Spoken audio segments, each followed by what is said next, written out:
What's up guys, welcome back to the channel, and today I am back in a video. This time once again, we're going to go into my favorite era in NBA history, that being the 1990s. In this video, I'm going to give 5 reasons why I believe the 90s is the best era in NBA history. So without wasting any more time, let's get into the video and really deep dive into the 90s and why it's the best era of all time.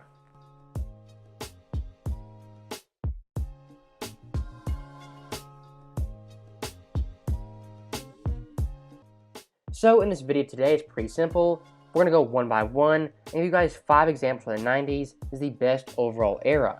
And the first example is the 90s had the best team rivalries in NBA history. Look at some of the players, the teams, just the overall matchups you had in the 1990s. We had Bulls versus Pistons, a physical rivalry dominated by both teams. You had Bulls versus Knicks. They met 5 times during the decade. Knicks versus Pacers, some epic playoff games for Reggie Miller as well as Patrick Ewing. Both teams won series. We had Bulls versus Jazz, some of the most watched finals of all time, the most iconic moments. We had Spurs versus Suns, Barkley versus Robinson, 2 high-flying offenses that had dominant big man. And you also had Sonics versus Jazz, 2 elite point guards with Stockton and Gary Payton, as well as 2 all-time great power forwards with Shawn Kemp and Karl Malone. And one of the lesser-known rivalries was Heat vs. Knicks in the late 90s, which is some physical battles, where games were played in the 70s or even the 60s because of the great overall team defense. And why I bring rivalries up, due to those matchups, they have fans interested in a nightly basis. And come playoff time, when you have bitter rivalries that span years on years, it makes it that more interesting and that more crucial for your team or their team to get a victory in that series.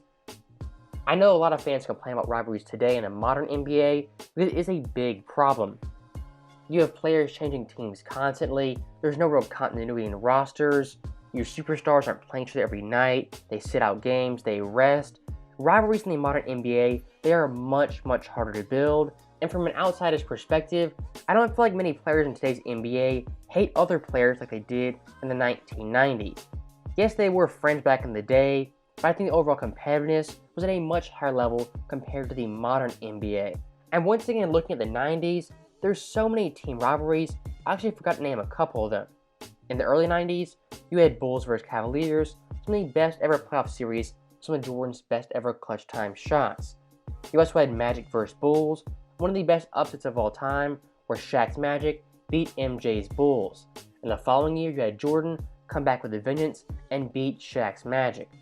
Those rivalries in today's NBA, they simply aren't the same, and from an overall fan perspective, make it less enjoyable. Now, looking on to reason number 2, where the fact that the 90s was the most popular era in NBA history, as well as the most influential. And a big reason for that was the 92 Dream Team, which headlined Bird, Magic, as well as Jordan, 3 top 10 players of all time. What those 3 players did for the NBA during that time period is simply unparalleled. And the 92 Dream Team, if you study history, they had a big influence on international players coming over to the US and playing in the NBA. And the overall stigma that European players, they are quote-unquote soft, was really destroyed in the 1990s as tons of European superstars came from overseas. You had guys like Drazen Petrovic, Sabonis, Detlef Schrempf, Vlade Divac, Tony Kukoc, Rick Smits, Dino Rajad, Sarunas Marciulionis, even players from Africa like Patrick Ewing, Dikembe Mutombo, and Hakeem Olajuwon. All those players for their time period were outstanding international talent. And above all else, they influenced an entire era of international players. Look to the modern NBA and how many foreign superstars we have. Start at the top, you have Giannis, Luka, Jokic, Joel Embiid, and countless other players who were influenced from superstars in the 90s, and specifically the 92 Dream Team. And even looking past international talent, look to one of the best draft class of all time. That being the 96 draft class that featured tons of future Hall of Famers, and some might argue the deepest draft class in NBA history. As some of the notable players in this draft, you had Allen Iverson, Kobe Bryant, Stephon Marbury, Ray Allen, Antoine Walker, Peja Stojakovic, Steve Nash, Jermaine O'Neal, Zydrunas Ilgauskas, Marcus Camby, Kerry Kittles. I mean, tons of deep MVP caliber talent came from the 96 draft class. And combining all that together, looking at the dream team, international talent, that amazing draft, high school players coming to the NBA, that's why I think the 90s was the most influential era in NBA history, as well as the most important for the growth of the game. Now looking on to reason number 3, when we talk about the 1990s, how can you not mention Michael Jordan and the Chicago Bulls? For many young kids back in the day, Jordan's Bulls inspired them to play basketball as they wanted to be like Mike, wear the Jordan shoes, the Jordan brand, and just be inspired by Jordan to play the game of basketball. And I think for the 90s in particular, building off the 80s, just the overall marketing of players' individual brands has really inspired a lot of players in today's NBA.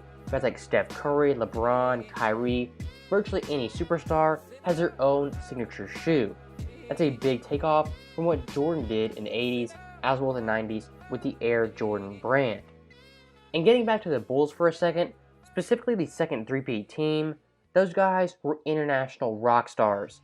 Pippen, Jordan, Robin, that big three, they were known all across the world, and wherever they went, there were thousands, if not tens of thousands, watching and waiting to see them play basketball. And pretty important to note, when it comes to TV ratings in the finals, every time Jordan played, it was must-see TV.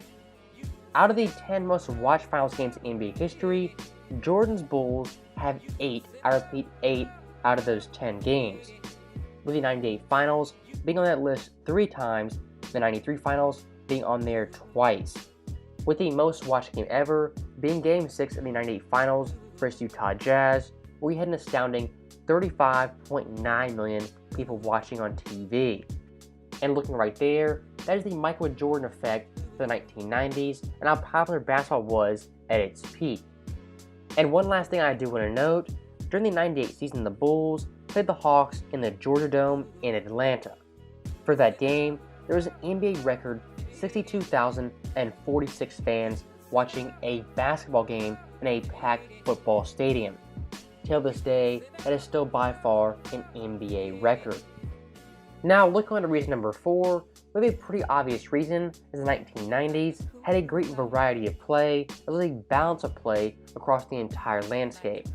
Looking at different teams, you had the Bulls with the triangle offense, the fast break Suns with Barkley, the pick and roll Jazz, the grinded out Knicks, the 3-and-D Magic, who threw it on the Shaq and the post. You had one-man teams like Team Olajuwon. There's a great variety of talent, as well as overall coaching styles. Compared to the modern NBA, where it's simply shoot 33s and call it a night, there's not much variety from team to team. There's not really a personality to they play basketball.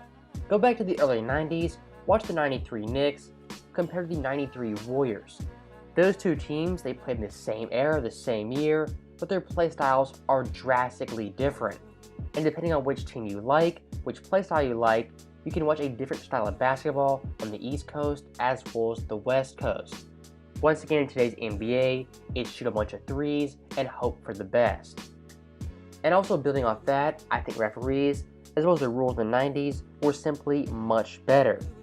You could play physical defense, you could hand check, you could play zone defense, contrary to popular belief, you could play man defense, you could trap, you could run zones, you could do anything you wanted to. The referees let the players decide the game and be physical.